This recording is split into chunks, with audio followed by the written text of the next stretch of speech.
आज मैं शेयर करने जा रही हूँ बैंगन का भरता। थोड़ा सा अलग तरीके से बनाने की कोशिश की है और खाने में ये बहुत ही ज़्यादा यम्मी, बहुत ही ज़्यादा टेस्टी लगता है ऐसे। और कहने का मतलब ये है कि जैसे कि एक स्मोकी फ्लेवर जो है ना वो इसमें बहुत अच्छे से बढ़ जाता है। यूँ तो हम बैंगन को भूनते हैं तो उससे आता है हमें स्मोकी फ्लेवर, लेकिन इसके साथ साथ मैंने और भी अच्छा सा इसमें टेक्सचर देने की कोशिश की है, जिससे कि ये बहुत ही टेस्टी बनकर तैयार होगा और बहुत ही ज़्यादा खाने में टेस्टी लगेगा। आप एक बार इसको इस तरीके से ज़रूर ट्राई कीजिएगा। और इसके साथ साथ मैं जो है मिस्सी रोटी बनाने जा रही हूँ, जो कि इसके साथ बहुत ही ज़्यादा अच्छी बढ़िया लगती है। तो इसको बनाने के लिए यहाँ पर सबसे पहले मैंने यहाँ 2 बैंगन ले लिए हैं। ये बैंगन बड़े साइज़ के बैंगन हैं दोनों, और ये लमसम आधा किलो से ज़्यादा हैं। चूँकि बड़ा बैंगन है ये काफ़ी, और बड़ा हो चाहे कितना भी बड़ा हो वो फ़र्क नहीं पड़ता है। लेकिन हमें जो बैंगन हम भरते के लिए जब लेंगे ना, तो हमें एक बात का ध्यान रखने की ज़रूरत है कि हम बैंगन जो लें वो थोड़ा हल्का हो, हल्का हो, और उसको दबाने में मतलब वो ईज़िली थोड़ा दब रहा हो। कहने का मतलब ये है कि कच्चा होना चाहिए। बैंगन जो बहुत ज़्यादा सख्त और एकदम मतलब ज़्यादा वज़न वाला नहीं होना चाहिए, क्योंकि उससे होता क्या है ना कि वो बैंगन जो है आपका जो है पका हुआ होता है और उसमें बहुत ज़्यादा अंदर बीज भी होते हैं, और उसका भरता जो है बहुत ज़्यादा टेस्टी नहीं बन पाएगा। तो हमें इस तरीके से हम बैंगन बड़ा लें छोटा लें कैसा भी लें, लेकिन वज़न में थोड़ा हल्का होना चाहिए और ईज़िली वो दबने वाला होना चाहिए आराम से, जिससे कि हमें पता चलेगा कि वो बैंगन कच्चा है हमारा। और एकदम फ्रेश बैंगन हो तो बहुत अच्छे से रहेंगे, मतलब उससे भरता बहुत ही अच्छा, बहुत ही टेस्टी बन के तैयार होगा। तो मैंने यहाँ पर 2 बैंगन ले लिए हैं। उसके साथ साथ मैंने यहाँ पर ले लिए हैं 2 टमाटर, मीडियम साइज़ के टमाटर हैं ये। टमाटर आप ज़्यादा ले लीजिएगा, क्योंकि मेरे पास थोड़े कम थे, बट मैंने इन्हीं से बना दिया था दोनों इसको। चीज़ों को हम क्या करेंगे ना, पानी से अच्छे से धो लेंगे, और धोने के बाद मैंने यहाँ पर देखिए कॉटन के कपड़े से इसको पोंछ दिया है, क्योंकि इस पर जो पानी है ना वो भी हमें पोंछ देना है, क्योंकि इन सारी चीज़ों को हम क्या करेंगे ना, भूनेंगे। तो यहाँ पर मैंने कपड़े से अच्छे से इसको जो है पोंछ दिया है, जिससे कि इस पर ज़रा सा भी पानी नहीं बचा है। और अब मैं क्या करूँगी ना, यहाँ पर बैंगन जो है इसमें लंबे लंबे लगभग 3 या 4 जो है कट लगाऊंगी, यानी पूरे बैंगन में ही कट लगाऊंगी थोड़ा अंदर तक, और जिससे कि हम इसमें अगर कोई चीज़ फंसाना चाहें तो हमारी चीज़ इजीली फंस जाए। और यहाँ पर देखिए मैंने जो है लहसुन भून लिए, मतलब सॉरी, लहसुन मैंने यहाँ पर छील लिए हैं। और छीलने के बाद अब मैं क्या करूँगी, जो कट लगाया है हमने तो इसमें मैं इनको अच्छे से फंसा दूँगी। तो देखिए मतलब एक एक कट में लगभग दो दो या तीन तीन लहसुन जो है इसमें लगा दूँगी। और उससे होगा क्या ना कि हमारा बैंगन तो भुनेगा ही, लेकिन उसके साथ साथ हमारे ये जो लहसुन है ये भी मतलब भुन के तैयार हो जाएंगे। और दूसरी जो ये मतलब सबसे जो ज़्यादा फ़ायदा रहेगा वो ये रहेगा कि हमने जब इसको जब खोल दिया है ना, कट लगाया, कट लगाने के बाद इसमें हमने जब लहसुन फंसाया है तो हमारे बैंगन जो है अंदर से खुल गए हैं, जिसकी वजह से जब ये बैंगन हम भूनेंगे ना तो ये अंदर तक बहुत अच्छे से भुनेंगे, और अंदर तक इनके अंदर जो है मतलब स्मोकी फ्लेवर जो अंदर तक जाएगा। साबुत बैंगन जो होता है उसको भूनते हैं ना तो उसमें इतना नहीं रहता, लेकिन अगर इस तरीके से आप इसे बनाएंगे तो बहुत ही अच्छा बन के तैयार होगा। और मैंने तो यहाँ पर लहसुन लगाया है, आप चाहें तो इसमें और भी कुछ जैसे लौंग वगैरह है, काली मिर्च वगैरह है, इस तरीके से आप इसमें कुछ और भी लगा सकती हैं, और उससे भी ये फिर अच्छा बन के तैयार होता है। मैंने यहाँ पर फ़िलहाल जो है खाली लहसुन ही मतलब डाला है अंदर, और लहसुन डाल के उसके बाद इसको मैंने भुना है। तो इस तरीके से भी आप बनाएंगे तो बहुत ही अच्छा बन के तैयार होगा हमारा भरता। तो यहाँ पर क्या ना, मैंने दोनों बैंगनों में इसी तरीके से 3-3 4-4 जगह कट लगा लिए हैं, और 2-2 3-3 बैंगन मतलब वो 2-2 3-3 जो इसमें लहसुन मैंने फंसा दिए हैं। और अब क्या करूँगी ना, मैं इसको बिल्कुल लो फ्लेम पर भूनूंगी। जब आप बैंगन भूनें तो इस बात का विशेष ध्यान रखिएगा कि मतलब इसकी जो फ्लेम है ना बिल्कुल लो होनी चाहिए, क्योंकि अगर थोड़ी सी भी इसकी मीडियम या हाई रहेगी तो होगा ये ना कि इसका ऊपर से छिलका है वो तो जल जाएगा। बहुत ही जल्दी हमें लगेगा बैंगन भून गया, लेकिन जब हम उसको दबाएंगे ना तो वो बहुत ही मतलब सख्त रहेगा, और कहने का मतलब ये कि वो अंदर से कच्चा रहेगा। तो इसलिए इसको भूनते टाइम इस बात का विशेष ध्यान देना है कि मतलब इसकी फ्लेम जो है वो लो रखें। तो लो फ्लेम पर ही हमें दोनों बैंगन इसी तरीके से भूनने हैं। और जब तक मेरा एक चूल्हे पर बैंगन भून रहा है, मैंने दूसरे चूल्हे पर जो है टमाटर रख दिए हैं। तो देखिए टमाटर को भी मैंने लो फ्लेम करके उनको भी मैंने यहाँ भून लिया है, यानी दोनों टमाटर भी हमारे भुन के अच्छे से सॉफ्ट हो गए हैं। इधर हमारे बैंगन भी भुन गए हैं, दोनों ही चीज़ें भुन गई। इनको भुनने में बहुत ज़्यादा टाइम नहीं लगा मुझे, बस 3-4 मिनट या ज़्यादा से ज़्यादा आप 5 मिनट समझ लीजिए। देखिए कितना हल्का मतलब बहुत ही सॉफ्ट हो गया हमारा बैंगन, मैंने यहाँ उंगली से दबाकर देखा है इसे। तो आप भी इसी तरीके से इनको क्या करें ना, अलट पलट कर इसको इस तरीके से भून सकते हैं। और उसके बाद जैसे ही आप दबा के देखते रहें एकदम अच्छे से दबना शुरू हो जाए बिल्कुल, तो समझ लीजिए आपका बैंगन बिल्कुल अच्छे से भुन के तैयार हो गया है। अब हम क्या करेंगे, इसको ढककर अलग रख देंगे, तब तक ये थोड़े ठंडे हो रहे हैं, उसके बाद ही हम उसे छीलेंगे। तो हम यहाँ क्या करेंगे, तब तक मिक्सी के लिए हम आटा लगा के तैयार करेंगे। तो मिक्सी का डो हम बना के तैयार करेंगे, तो उसके लिए हमें क्या करना होगा, यहाँ पर 1 कटोरी मैंने ले लिया है आटा। तो ये वही नॉर्मल वाला आटा है, मतलब जिसको हम खाने के टाइम मतलब रोटी वोटी के लिए यूज़ करते हैं, ये वही आटा है। तो मैंने यहाँ पर 1 कटोरी आटा ले लिया है, और इसी तरीके से मैंने यहाँ पर जो 1 कटोरी लिया है ये बेसन।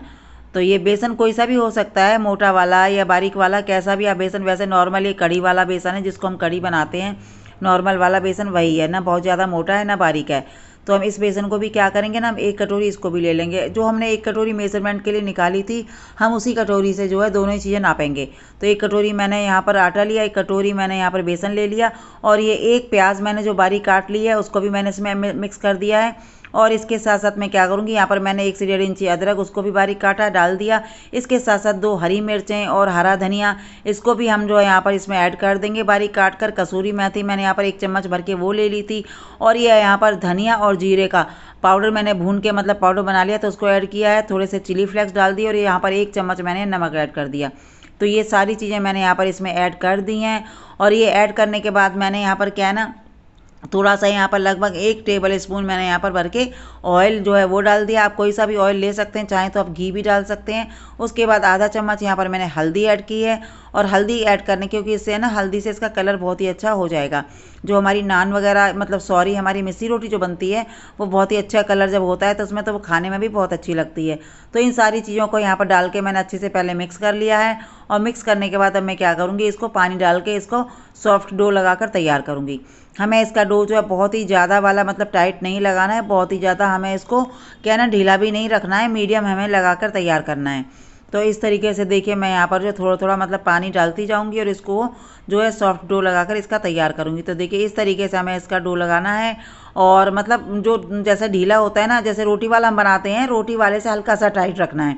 जैसे कि हम पूड़ी वगैरह बनाते हैं ना, तो पूड़ी का जो डो हम बनाते हैं उस तरीके से हमें इसका डो बनाकर तैयार। तो देखिए यहाँ पर हम क्या करेंगे ना कि पानी थोड़ा थोड़ा डालते जाएंगे और अपना ये डो लगाकर तैयार करेंगे। और ये हमारा देखिए आटा बिल्कुल अच्छे से लग के तैयार हो गया है। और अब हम इसको रेस्ट के लिए रख देंगे। इधर हम क्या करेंगे, बैंगन ले लेंगे, वो भी हमारे ठंडे हो चुके हैं। तो देखिए दोनों ही बैंगन हमारे ठंडे हो गए हैं। और इनको हमने क्या किया, छील लिया है। मतलब छील लिया का मतलब इसका जो छिलका है वो हमने हटा दिया है। और ऐसे ही हमने टमाटर जो है उसको भी छिलका हमने निकाल के अलग कर दिया है। और अब हम क्या करेंगे ना, इनको खोल लेंगे। मतलब इस तरीके से चम्मच की सहायता से, फोक की सहायता से मैं इसको खोल लूँगी, खोल के देख लूँगी कि इसमें कहीं कोई कीड़ा वगैरह तो नहीं है। तो हमें इस तरीके से बैंगन हमें ज़रूर देखने हैं कि अगर हमने एक बार भून भी लिए, पहले तो मैं भूनते टाइम ही देखना होगा कि कहीं इसमें कोई छेद वगैरह तो नहीं है, जिससे कि पता चल जाए कि उसमें कीड़ा वगैरह होगा। और अगर बैंगन बिल्कुल साफ़ हों तभी हमें भूनने हैं। उसके बाद हम क्या करेंगे ना, भुनने के बाद भी हम उनको एक बार खोल के देख लेंगे कि कहीं इसमें अंदर कहीं कोई कीड़ा वगैरह तो नहीं है। तो हमारे बैंगन दोनों ही बिल्कुल साफ़ थे, इनके अंदर कहीं भी कोई कीड़ा नहीं था। तो मैंने फोक की सहायता से इनको क्या है ना, अच्छे से मथ लिया है। मथ लिया मतलब बिल्कुल अच्छे से इनको मैश कर लिया है। और देखिए टमाटर जो है उनको भी मैंने इसी में साथ में इसके मैश कर लिया है इनको। तो इन दोनों चीज़ों को हम अच्छे से क्या करेंगे, यहाँ पर मैश कर लेंगे। इसके साथ ही साथ आपने एक चीज़ देखी होगी कि इसमें जो लहसुन था ना, वो भी बहुत अच्छे से सॉफ्ट हो गया, एकदम अच्छे से भुन के तैयार हो गया। तो वो भी यहीं पर हम इसी के साथ ही मैश हो जाएगा। तो ये सारी चीज़ें हमने बिल्कुल भरते की तरह से तैयार कर ली हैं। और चलिए अब हम क्या करेंगे, इनको तड़का लगाएंगे। तो तड़का लगाने के लिए मैंने कढ़ाई चढ़ा ली है गैस पर। और इसमें ना 2 टेबल स्पून के करीब हमने यहाँ पर सरसों का तेल लगा लिया है। आप इसको बनाएं तो आप सरसों के तेल में ही बनाइएगा, किसी रिफाइंड वगैरह में ये टेस्टी नहीं बनेगा। और यहाँ पर मैंने 1 चम्मच डाल दिया है जीरा, खड़ा जीरा जो होता है। जब तेल गर्म हो गया तो उसके बाद जीरा जैसे ही हमारा चटक गया था, यहाँ पर मैंने हरी मिर्चें उनको काट के डाल दिया, लगभग 2 हरी मिर्च डाल दी हैं काट के। और उनको भी हम क्या करेंगे, तड़का लेंगे। तो देखिए यहाँ पर हमारी हरी मिर्चें भी अच्छे से तड़क चुकी हैं। और अब हम इसमें डाल देंगे बारीक कटा हुआ अदरक। तो यहाँ पर लगभग 1.5 से 2 इंची करीब मैंने बारीक कटा हुआ अदरक जो है उसको यहाँ पर डाल दिया है। और इसको भी हम थोड़ा सा चटका लेंगे। इसके बाद यहाँ पर मैंने लगभग आधा टीस्पून के करीब मैंने यहाँ पर हींग ले ली है। जैसे ही हमारी हींग जो है मतलब 4 से सेकंड हो जाएंगे, उसके बाद हम क्या करेंगे, इसमें लगभग 1 बड़ा प्याज जो है बारीक काट कर उसको डाल देंगे। तो यहाँ पर मैंने 1 बड़ा प्याज बारीक कटा हुआ उसको डाल दिया है। और अब इन सारी चीज़ों को हम क्या करेंगे, भून लेंगे। बहुत ज़्यादा नहीं भूनना है हमें, लगभग 2-3 मिनट के करीब हमें इसको चला लेंगे मीडियम फ्लेम पर। और इसको हम इस तरीके से चलाएंगे। तो उसके बाद क्या है ना, हल्की सी जैसी हमारी प्याज तो हम इसमें क्या करेंगे, आधा चम्मच हल्दी डाल देंगे। और हल्दी को डालने के बाद आधा चम्मच ही इसमें हम लाल मिर्च अपने टेस्ट के अकॉर्डिंग डाल सकते हैं। तो उसको डाल के हम थोड़ा सा चला लेंगे। उसके बाद आधा चम्मच के करीब ही हम इसमें क्या करेंगे, कश्मीरी मिर्च ऐड कर देंगे। उससे क्या होगा ना कि हमारे भरते का कलर जो बहुत ही अच्छा निकल कर आएगा। और ये जब सारी चीज़ें चटक जाएँ, जब एकदम तेल छोड़ जाएँ, तो उसके बाद हम क्या करेंगे, टमाटर और बैंगन जो हमने भून के जो हमने रखे हुए थे मैश करके, हम उसको इसमें ऐड कर देंगे।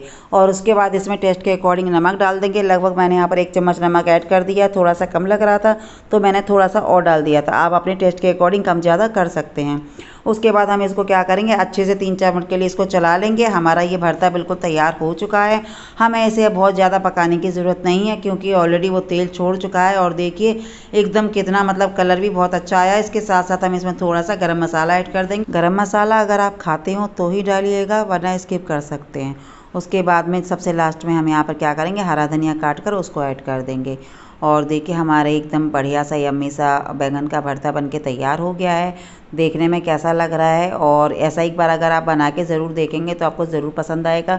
एक बार बना के ज़रूर देखिएगा मेरे कहने से। और भरता हमारा तैयार हो चुका है। और अब हम क्या करेंगे, इधर हम मिस्सी रोटी बना लेते हैं। तो जो हमने डो लगा के तैयार रखा था वो बहुत अच्छे से हो गया। हम एक बार उसको फिर से क्या करेंगे, मसल के चिकना कर लेंगे। और बहुत ही अच्छे से देखिए हमारा इसका जो है डो लग के तैयार हो गया है। और अब हम क्या करेंगे, जितनी भी हमें मतलब छोटी बड़ी जैसी भी हमें यहाँ मिस्सी रोटी बनानी है, हम उस तरीके की लोइयाँ अलग काट के रख लेंगे। उसके बाद हम एक एक लोई लेंगे और उसको इस तरीके से हम क्या करेंगे, सूखे आटे में लगाएंगे। और लगाने के बाद जैसे हम सिंपल ही रोटी बेलते हैं ना, उस तरीके से इसको हम बेल लेंगे। हाँ, इसको हो सकता है आपको ऐसा लगेगा कि ये मतलब थोड़ा सा नीचे चिपक रहा है, तो आप इसमें बीच बीच में क्या है ना, हल्का सा सूखा आटा लगा लें और उसको हल्के हाथ से इसको आप बेलें। बहुत ज़्यादा इसको पतला नहीं करना है, क्योंकि मिस्सी रोटी जो है वो थोड़ी सी मोटी ही होती है, और वैसे भी थोड़ी सी मोटी ही खाने में अच्छी लगती है। तो यहाँ पर देखिए मैंने यहाँ पर इस तरीके से इसको बेल लिया है। इसको बहुत ज़्यादा पतला नहीं किया है और बहुत ज़्यादा मोटा भी नहीं है ये। और इस तरीके से हम क्या करेंगे, इसी तरीके से बेल, और इसकी एक साइड में हम क्या करेंगे, थोड़ा सा पानी लगा लेंगे। तो देखिए यहाँ पर मैंने पानी लगा लिया है, और पानी वाली साइड से ही हम क्या करेंगे, इसको तवे पर डालेंगे। तो यहाँ पर देखिए मैंने तवे पर इसको डाल दिया है। और अब हमें गैस की फ्लेम को बहुत ज़्यादा मतलब हाई भी नहीं रखना है और बहुत ज़्यादा लो भी नहीं रखना है, इसको मीडियम करना है। मीडियम फ्लेम पर ही हम इसको क्या करेंगे, पकाएंगे। तो देखिए एक साइड से हमारी, जब हमें ये लगे कि नीचे से हमारी जो ये मिस्सी रोटी लगभग पक गई होगी, तब हम इसको क्या करेंगे, तवे को उल्टा करके हम इस तरीके से इसको फ्लेम पर जो है पका लेंगे। तो ये जिस तरीके से हम नान सेकते हैं ना उल्टे तवे पर, उसी तरीके से हम इसको यहाँ पर मिस्सी रोटी को भी सेकेंगे। और देखिए कितनी अच्छी सी हमारी पहली जो है मिस्सी रोटी सिक कर निकल के आई है। देखिए कितनी बढ़िया और लाजवाब लग रही है। खाने में भी ये बहुत ही ज़्यादा टेस्टी लगती है। आप एक बार इस तरीके से मिस्सी रोटी ज़रूर बनाइएगा। हाँ, आप बैंगन का भरता बनाएं ना बनाएं, आप किसी भी मिस्सी रोटी ऐसी है जो आप किसी भी सब्जी के साथ बना सकते हैं। मतलब बहुत ही ज़्यादा टेस्टी लगती है, बहुत ही ज़्यादा यम्मी लगती है। आप इस तरीके से दोनों ही चीज़ें अगर आप बनाएंगे ना, तो देखिए एकदम बहुत ही बढ़िया वाली आपकी भी फेवरेट रेसिपी बन जाएगी। और देखिए यहाँ पर ये हमारी जो है बैंगन का भरता और मिस्सी की रोटी बनकर तैयार हो गई है एकदम से, और खाने में बहुत ही ज़्यादा गजब की लगती है। और अगर कोई मेहमान आए तो आप उनको एक बार बना के ज़रूर खिलाइएगा। देखिए मेहमान किस तरीके से आपकी तारीफ़ करके जाएंगे। तो यहाँ पर एक मैंने मिस्सी की रोटी आपको बनाकर दिखा दी थी, और इसी तरीके से मैं यहाँ पर दूसरी भी बना रही हूँ। तो देखिए यहाँ पर हम क्या करेंगे, आटा वही जिस तरीके से लोई मैंने बनाई थी उसी तरीके से आप ले लेंगे, और यहाँ पर इस तरीके थोड़ा सा बेलेंगे। इसको मैं थोड़ा सा अलग तरीके से बनाऊंगी, यानी कि मिस्सी की रोटी ना बनाकर मिस्सी का पराठा बनाने की कोशिश करूंगी। तो देखिए ये भी पराठा बहुत ही ज़्यादा अच्छा बनता है, बहुत ही टेस्टी लगता है। और इस तरीके से थोड़ा सा हम इसको बेल लेंगे, और इसके अंदर क्या करेंगे, हम थोड़ा सा घी लगाने के बाद हम जिस तरीके से आलू के या किसी भरवन वाले पराठे बनाते हैं ना, उस तरीके से इसको हम बंद कर देंगे। बंद करने के बाद हम इसको क्या करेंगे, इस तरीके से दबा के दोबारा से इसको सूखा आटा लगा के, जैसे हमने रोटी बेली थी सिंपल ही, हम उसी तरीके से क्या करेंगे, इसको बेल लेंगे। तो देखिए हम यहाँ पर सूखा आटा हमने लगा लिया है। लगाने के बाद हम इसी तरीके से इसको अब क्या करेंगे, बेलेंगे। और इस तरीके से आप मिस्सी रोटी मतलब बनाएंगे, और मिस्सी आटे का जो इस तरीके के डो का अगर आप पराठा बनाएंगे इस तरीके से, तो आप एक बार मतलब खा के देखिएगा, बहुत ही ज़्यादा यम्मी, बहुत ही टेस्टी लगता है। मतलब मेरे तो घर में बच्चों को ये बहुत पसंद है, और मैं अक्सर इसे बनाती हूँ, और बहुत ही ज़्यादा खाने में गज़ब का लगता है ये। और किसी भी तरीके की आप सूखी सब्जी के साथ इसको बनाइए, सूखी सब्जी के साथ तो ये बहुत ही ज़्यादा टेस्टी लगता है। तो यहाँ पर देखिए मैंने इसको बना लिया है। बनाने के बाद इसको तवे पर डाल दिया है, और अब मैं क्या करूँगी, यहाँ पर जिस तरीके से हम पराठा सेकते हैं ना, उसी तरीके से मैं इसको यहाँ पर सेक लूँगी। तो देखिए मुझे एक साइड से ये मतलब सेक गया था अच्छे से, तो मैंने इसको पलट लिया, और पलटने के बाद इसको मैं देखिए सेक रही हूँ दूसरी साइड से भी। और अब मैं इस पर घी लगा दूँगी, और घी लगा के जिस तरीके से हम पराठा सेकते हैं उसी तरीके से मैं जो इसको अलट पलट के सेक लूँगी। तो ये इस तरीके से ये पराठा जो है बहुत ही ज़्यादा टेस्टी बनकर तैयार होगा, और ये खाने में गज़ब का लगता है। और होता क्या ना, ये अपने आप ही इस तरीके से ये फूल भी जाती है। तो देखिए किस तरीके से हमारा ये पराठा जो एकदम फूल गया है ये अपने आप ही। और देखो आप देखने में आपको ये बहुत ही ज़्यादा अच्छा लग रहा होगा, और जितना देखने में अच्छा लग रहा है उतना ही ये खाने में भी बहुत ही टेस्टी लगता है। तो इस तरीके से आप मेरे कहने से एक बार इस तरीके से आप ये मिस्सी आटे का पराठा भी बना के ज़रूर देखिएगा। दोनों ही चीज़ें ट्राई कीजिएगा, मिस्सी रोटी मिस्सी आटा दोनों ही चीज़ें बहुत ही ज़्यादा टेस्टी बनकर तैयार होती हैं और खाने में बहुत ही ज़्यादा गज़ब की लगती हैं ये। तो देखिए ये हमारा पराठा जो है अच्छे से बन के तैयार हो गया है। और मैंने आपको यहाँ पर बैंगन का भरता, मिस्सी रोटी और मिस्सी के आटे का पराठा तीनों ही चीज़ें आपके साथ शेयर की हैं। आपको ये कैसी लगी मेरी ये रेसिपी? अगर पसंद आए तो लाइक शेयर सब्सक्राइब ज़रूर कीजिएगा। ये देखिए इस तरीके से यहाँ पर मैंने मिस्सी रोटी और मिस्सी का पराठा जो है दोनों ही चीज़ें शेयर की हैं, और ये इतनी गज़ब की लगती हैं खाने में कि बहुत ही ज़्यादा। आप एक बार इसे ट्राई ज़रूर कीजिएगा। मैं ही चलती हूँ, बाय बाय, टेक केयर।